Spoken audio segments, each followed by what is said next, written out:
नमस्कार दोस्तों, मैं हूं ब्रजेश श्रीवास्तव और आप देख रहे हैं हमारा सबसे पसंदीदा शो टॉक विद ब्रजेश।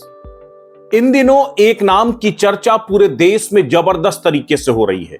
आप कोई भी टेलीविजन खोलिए, आप कोई भी डिजिटल मीडिया की साइट्स खोलिए, आप किसी भी तरीके से सोशल मीडिया में आप जैसे स्क्रॉल करेंगे आपको जबरदस्त तरीके से एक नाम चर्चा में है। कोई पक्ष में है, कोई विपक्ष में है, कोई खिलाफ में खड़ा है तो कोई समर्थन में खड़ा है। लेकिन आज कुछ सवाल हैं, कुछ चीजें हैं जिसको लेकर के आपके साथ चर्चा करना चाहता हूं। देखिए, सबसे पहले मैं एक साफ कर देना चाहता हूं कि मेरा अपना 22 साल का पत्रकारिता का अपना करियर है और इस 22 साल की पत्रकारिता के करियर में मैंने ना जाने कितने धार्मिक आयोजनों को कवर किया है। वो तमाम संत मनीषियों को, धर्माचार्यों से मुखातिब हुआ हूं, उनके सानिध्य में मैंने जो है काम किया है, मैंने उनका कवरेज किया है। वो तमाम धार्मिक आयोजन, वो फिर चाहे महाकुंभ हो, कुंभ हो, अर्ध कुंभ हो, वो तमाम धार्मिक आयोजनों को मैंने कवर किया है। मैं ये कुछ बताने के पीछे आशय सिर्फ इतना है कि जब आगे चर्चा बढ़े तो इसको ये ना मान लिया जाए कि मैं नास्तिक हूं, ये ना मान लिया जाए कि मैं अधार्मिक हूं, ये ना मान लिया जाए कि मैं धर्म विरोधी हूं। ये वो तमाम चीजें, क्योंकि इस वक्त बड़ा एक अलग तरीके का शगल चल गया है। एक सनातन की आड़ में जिस तरीके से सवाल पूछने वालों या फिर कुछ असल मुद्दों पर ध्यान आकर्षित करवाने वाले लोगों के ऊपर ना जाने कितने सवालों की बौछार हो जाती है। मैं यहां पर कोई विवाद या फिर किसी भी तरीके को किसी को भी एलिगेट नहीं कर रहा हूं, लेकिन सबसे बड़ी बात यह है कि बागेश्वर धाम सरकार पर भक्तों की आज से कोई आस्था नहीं है। सैकड़ों सालों से बागेश्वर धाम सरकार पर भक्तों की आस्था है। बागेश्वर धाम सरकार में सैकड़ों सालों से भक्तों का मेला लगता है, भक्त वहां पर आते हैं। मैं चूंकि उसी बुंदेलखंड के क्षेत्र से आता हूं, इसलिए आपको बता रहा हूं कि ऐसा नहीं है कि जब भी हम छतरपुर गए और छतरपुर से जब हम वापस लौट रहे होते हैं तब हम एक बार बागेश्वर धाम सरकार में जरूर रुकते थे। लेकिन मैं ठीक अभी 5-7 साल पीछे की बात करूं तो 5 साल पहले वहां मंदिर में क्यों लग रहा है एक दिन छोड़ दिया जाए, यानी मंगलवार को छोड़ दिया जाए। उसके अतिरिक्त तो वहां पर कोई बहुत ज्यादा ना तो मजमा लगता था, ना बहुत जमघट होता था। आस्था थी लोगों की, और ये सनातनियों का देश है, ये आस्थावान लोगों का देश है। यहां पर आस्था होना कोई बड़ी बात नहीं है और आस्था होना भी चाहिए।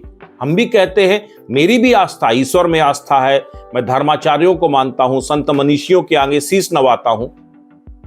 मैं भी पूरी तरीके से जो है पूजा पाठ करता हूं, ईश्वर को मानता हूं, इसमें कोई बुराई भी नहीं है। और ये तो वैसे भी संत मनीषियों का देश है। यहां पर एक से एक ऐसे दुर्लभ आपको संत रहे हैं, आप जिनका केवल नाम ले लीजिए तो आपको जो है अंदर से आपको जिस तरह की शांति, जिस तरह की अनुभूति होगी वो आप शब्दों में बयां नहीं कर सकते। और संत ईश्वर तक आपको ले जाने वाले एक पथ प्रदर्शक होते हैं। संत आपको ईश्वर से साक्षात्कार कराते हैं। संत एक गुरु की तरह आपको बताता है कि उस आपको जीवन में क्या करना सही और क्या करना गलत है। धर्म और अधर्म के बीच में विभेद का काम भी संत और आचार्य मनीषी ही कराते हैं। तो इसमें कहीं कोई बुराई नहीं है। मैं बागेश्वर धाम सरकार के जो आचार्य हैं पंडित धीरेन्द्र कृष्ण शास्त्री, मैं उनकी मुक्त कंठ से प्रशंसा करता हूं, तारीफ करता हूं। जिस तरह से उन्होंने सनातन के झंडे को, सनातन की ध्वज पताका को फहराया है, जिस तरीके से हिंदुस्तान ही नहीं लंदन तक, ब्रिटेन तक उन्होंने जो है जय श्री राम के नारों का उद्घोष करवाया, वो अपने आप में अद्भुत है। और इसमें हर हिंदू को इसकी तारीफ करनी चाहिए। मेरा उसमें विरोध नहीं है। लेकिन सबसे बड़ी बात यह कि जिस तरह की चीजें यहां पर चल रही हैं, देखिए, वैसे भी कहा जाता कि धर्म आस्था की बुनियाद पर चलता है। आस्था विश्वास की कसौटी पर कसी जाती है और विश्वास चमत्कारों के जरिए पैदा होता है। वो चमत्कार जो एक उम्मीद लेकर के एक भक्त भगवान के दरबार में जाता है और कहता है, हे भगवान मेरे कष्ट दूर कर दो, मेरी समस्या का निराकरण कर दो, मेरी नौकरी लगवा दो, मेरी शादी करवा दो, मेरे बच्चे को जो है अच्छी नौकरी मिल जाए। वो तमाम चीजें आप एक उम्मीद लेकर, एक आस लेकर के जाते हो, और जब आपकी वो आस पूरी हो जाती है तो वो चमत्कार होता है। एक साधु संत अगर एक भभूत भी आपको दे देता है तो उसको भी आप आस्था के साथ स्वीकार करते हो। लेकिन इस बीच में जिस तरह का चमत्कार, जिस तरीके का जो है ये भविष्य को जानने वाला, आपके पूर्व की बातों को बताना, ये वो तमाम चीजें देखिए, ज्योतिष में और हिंदू माइथोलॉजी में ये सब चीजें होती रही हैं। ज्योतिष में वैसे भी जो नक्षत्रों की गणना के मुताबिक ये सारी चीजें होती हैं, लेकिन जिस तरीके से इस पूरे अगर आप इस घटना चक्र की बात करें, अब सबसे बड़ी बात है कि चमत्कार हमेशा से धर्म और आस्था की बुनियाद रहा है, लेकिन वो चमत्कार कपोल कल्पित और छद्मकृत कभी नहीं रहा है। अब सबसे बड़ी बात यह है कि कैसे जो है आप कैसे तय करोगे जीवन में कि क्या सही और क्या गलत है। मैं इसमें किसी को भी जो है आरोपित नहीं कर रहा हूं, लेकिन जिस तरीके से ये कथित चमत्कारों को ईश्वर का आशीर्वाद बता करके मजमा लगाया जा रहा है, ये मजमा बटोरा जा रहा है, क्या इससे वो सैकड़ों हजारों लाखों साल पुरानी जो सनातनी परंपराएं हैं, क्या वो ऋषि मुनियों और संतों और सनातन धर्म के लिए जो है जो उन्होंने समर्पण किया है, क्या वो भी सवालों के घेरे में नहीं आ जाएगा? देखिए, समय समय पर आपको तमाम चमत्कारिक कृत्य जो है सो कॉल्ड संतों के द्वारा जो है दिखाया जाता रहा है। बीच में निर्मल बाबा का जबरदस्त तरीके से क्रेज था। निर्मल बाबा ने भी, उन्होंने कहा जाके आप चटनी खाइए, आप समोसे खाइए, आप जलेबी खाइए, आप ये खाइए। जबरदस्त तरीके से दरबार सज रहा था। लेकिन उसके बाद जो है अब बागेश्वर धाम सरकार, इससे पहले राधे मां का जबरदस्त तरीके से मजमा लगता था। मैं इन सब के साथ बागेश्वर धाम सरकार की तुलना नहीं कर रहा हूं, लेकिन मैं आपको यह कह रहा हूं कि अगर इससे पहले आपके साथ धोखा हुआ है तो फिर क्यों नहीं आप सजग रहते हैं। देखिए, अगर आप सनातनी हैं, अगर आप धार्मिक हैं, अगर आप हिंदू माइथोलॉजी को मानते हैं, तो हम सब की जिम्मेदारी है कि हम सब उस सनातन की परंपरा, उसकी आस्था, उसके विश्वास को बनाए रखें, उसको बचाएं।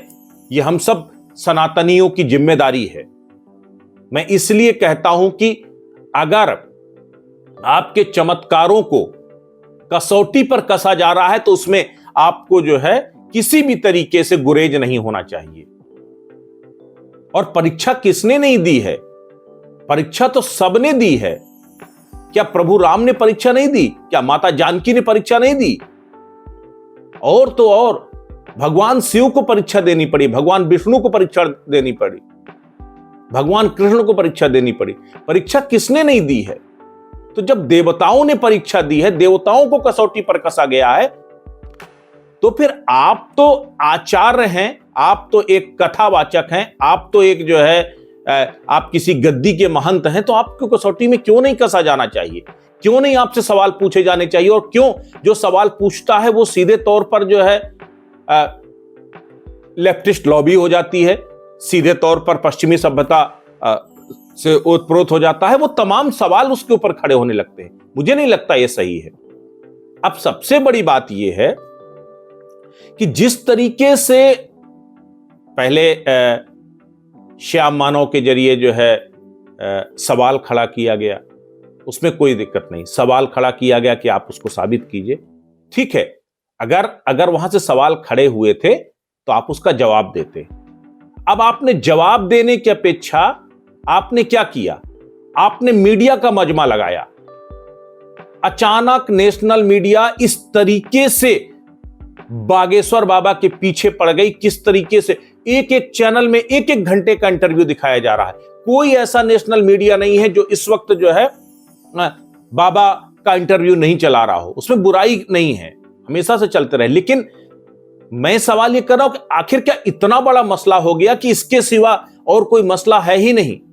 और फिर अगर मसला हो रहा तो आप केवल इंटरव्यू के जरिए आप अपने उसी जो है चमत्कारों की बात कर रहे हैं कि मुझे तो ईश्वर ने शक्ति दे दी, मुझे तो मेरे गुरु का आशीर्वाद है। उसमें कोई शक नहीं, गुरुओं के आशीर्वाद से ही हर कोई यहां पर बनता रहा है, बिगड़ता रहा है।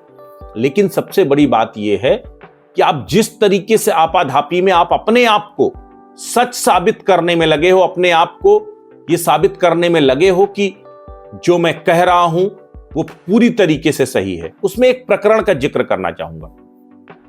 अभी जब रायपुर में कथा चल रही थी, उस वक्त चूंकि तमाम नेशनल मीडिया उस वक्त मौजूद थी, वहां पर नेशनल मीडिया के एक पत्रकार थे जो है, अचानक वहां से अनाउंस किया जाता है कि जिनके चाचा का नाम ये है वो कृपया आ जाएं। इस तरीके से वो तमाम चीजें। अब सबसे बड़ी बात यह है कि ऐलान कर दिया गया। अब ऐलान करने में जो है जिनके चाचा का नाम जो है जो था वो हाथ उठा दिया, उन्होंने पहुंच गए। अब देखिए चमत्कार कैसे साबित होता है, चमत्कार को कैसे जो है बताया जाता है कि सब कुछ चमत्कारिक है। तो अब सबसे बड़ी बात यह है कि अब उस चमत्कार के लिए आपके चाचा का नाम ये है, आपके भाई का नाम ये है, आपकी भतीजी का नाम ये है, और उसके बाद आपके भाई ने एक घर बनवाया, उसका गृह प्रवेश किया, सब कुछ बता दिया बाबा जी ने। उसके बाद वो पत्रकार महोदय भी, मूर्धन्य पत्रकार, प्रकांड पत्रकारों में उनकी गिनती होती है, वो भी वहीं से बागेश्वर धाम सरकार की जय जयकार करने लगे। अब टीआरपी तो बन गई। इस टीआरपी में बाबा जी ने ऐलान भी कर दिया कि ये आखिरी परीक्षा है, इसके बाद मैं कोई परीक्षा नहीं दूंगा, किसी को कुछ साबित नहीं करूंगा। और अगर उसके बाद भी किसी ने सवाल उठाया तो वो ना जाने क्या क्या उन्होंने करने की धमकी दी। अब आप पत्रकारों में जिनके चाचा का नाम भृगुनाथ तिवारी हो वो आ जाए।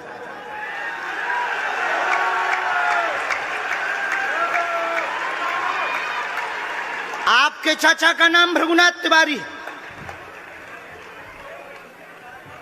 जी, मेरे चाचा का नाम भृगुनाथ तिवारी है और वो भोपाल में रहते हैं, अभी मथुरा में हैं।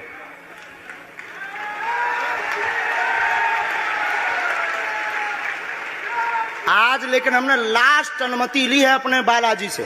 क्या तुमने पहले बताया? लोगों को अंधविश्वास में तो नहीं ढकेल रहा, महापाप पड़ेगा अगर तुमने बताया हो। गुरुजी, मैं 3 दिन से बल्कि इस सच्चाई को एबीपी न्यूज में दिखा रहा हूं। मैंने कोई अंधविश्वास फैलाने का और बताने का काम नहीं किया है। मैं यहीं से आपके दरबार से जनता। तो क्या तुम्हारे भाई का नाम राघवेंद्र तिवारी है? जी गुरुजी, एक पत्रकार होने के नाते मैं ये कह रहा हूं, आचार्य धीरेन्द्र शास्त्री की जय। क्योंकि मैं जो सुन रहा हूं, मैं देख रहा हूं, ये चमत्कार नहीं है। क्या तुम्हारे भाई ने अभी मकान बनवाया है? जी, गृह प्रवेश किया है 2 दिन क्या पहले। तुम्हारी भतीजी का नाम अभिषी है? जी गुरुजी। आज के बाद अब अंधविश्वासी कहना बंद कर देना, वरना कर दिया जाएगा। हम हनुमान जी के सेवक हैं, ललकार कर करते हैं कि हमने संतों की चरणों की तपस्या सीखी और सन्यासी बाबा की कृपा को पाया है।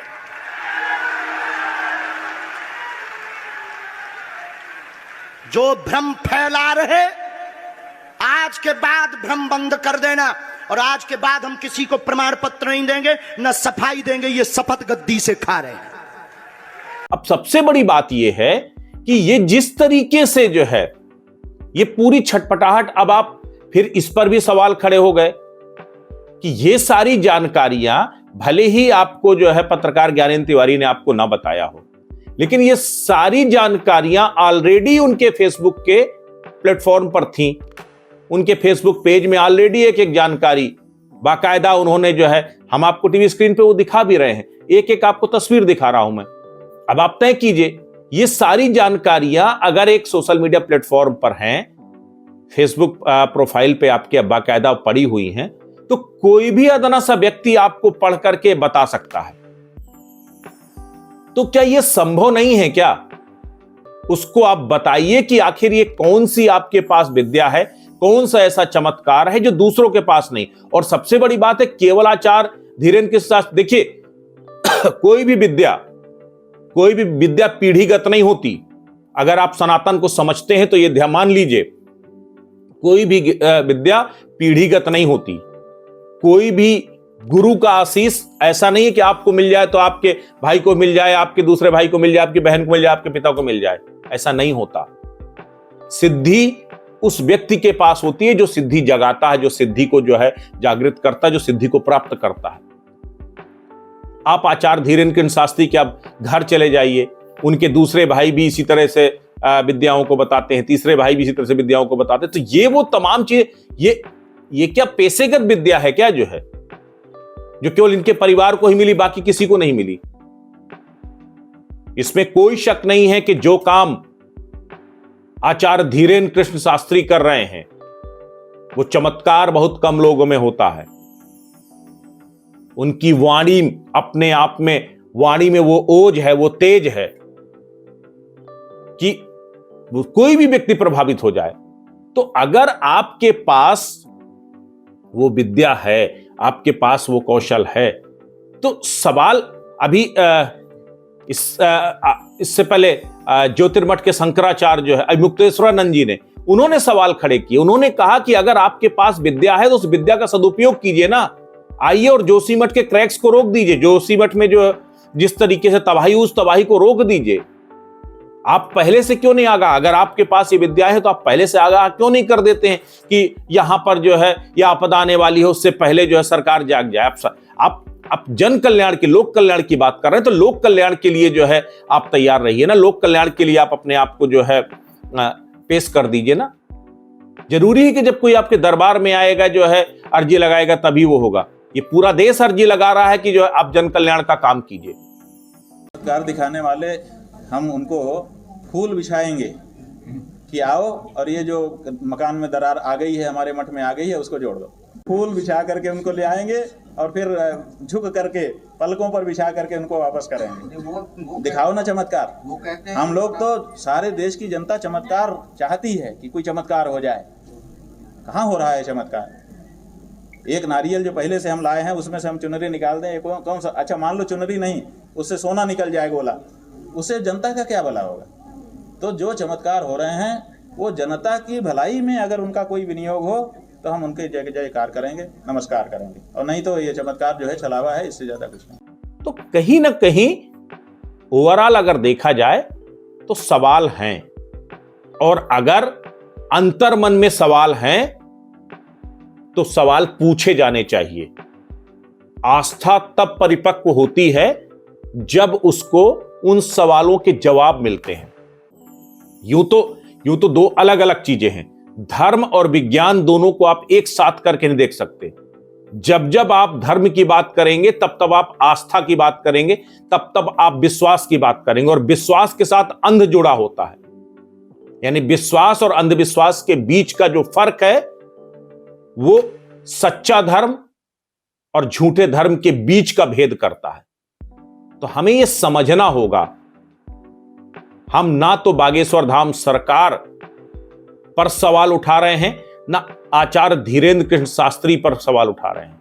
हम सवाल उन सवालों पर उठा रहे हैं जो सवाल लगातार गहरे होते जा रहे हैं।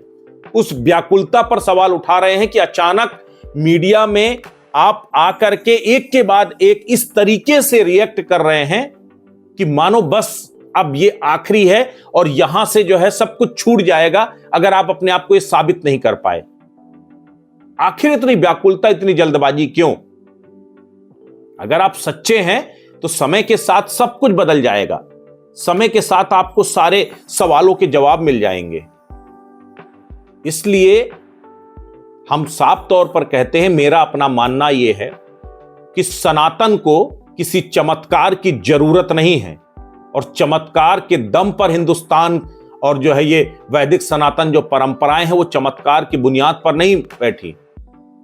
और मुझे लगता है कि समय समय पर अगर इस सनातन परंपराओं में शुद्धिकरण की जरूरत पड़ी है तो जरूरत सिर्फ इसीलिए पड़ी है कि जब जब धर्म में आडंबर आ गया, जब जब धर्म में जटिलताएं आ गई, जब जब धार्मिक उन्माद आ गया, जब जब उसमें तंत्र मंत्र क्रियाओं चमत्कारों को शामिल किया गया, तब तब हमारा सनातन धर्म कमजोर पड़ा है। ऐसे में हम सब की ये जिम्मेदारी है कि हम सब मिलकर के सनातन धर्म की ध्वज पताका को फहराएं। ऐसे में मेरा तो सिर्फ इतना ही कहना है कि आचार्य धीरेन्द्र कृष्ण शास्त्री को इस तरह की जल्दबाजी नहीं दिखानी चाहिए, बल्कि समय का इंतजार करना चाहिए, और समय हर एक सवाल का जवाब अपने आप दे देता है। और उन अनुयायियों से, उन तमाम लोगों से भी मेरी गुजारिश है कि सवाल उठाने वालों को अपना दुश्मन मत समझिए। दरअसल वो भी आपकी तरह उतने ही सच्चे सनातनी हैं, उतने ही हिंदू धर्म के जो है मानने वाले लोग हैं, ईश्वर को मानने वाले लोग हैं, जिनकी आस्था भगवान पर है। No one is a messenger of God. ईश्वर हर किसी के मन में है, आत्मा में है, और हम ईश्वर से सीधा संवाद सीधे कर सकते हैं। गुरु हमें वो रास्ता दिखाता है, वो चमत्कार के जरिए चमत्कृत नहीं करता। आप अपना आशीर्वाद दीजिए, आप लोक कल्याण का कार्य कीजिए, उसमें कहीं कोई बुराई नहीं है। लेकिन जिस जल्दबाजी में आप अपने आप को साबित करने में लगे हैं, वो सवाल खड़े करते हैं। मैं एक बार फिर हाथ जोड़ करके माफी मांगता हूं अगर किसी भी सनातनी को मेरी इस बात से बुरा लगा हो, लेकिन मन में कुछ सवाल थे, इसलिए सार्वजनिक किया, इसलिए सबके साथ बांट रहा हूं। अगर कोई गलती हो तो क्षमा करेंगे, लेकिन बस दिल से कह रहा हूं कि मैं भी ईश्वर को मानता हूं, पूर्ण आस्तिक हूं, और उम्मीद करता हूं कि हम सब भी इसी तरीके से अपने ज्ञान चक्षुओं को खोल करके तमाम आडंबर और तमाम सवालों के जवाब ढूंढते रहेंगे। नमस्कार।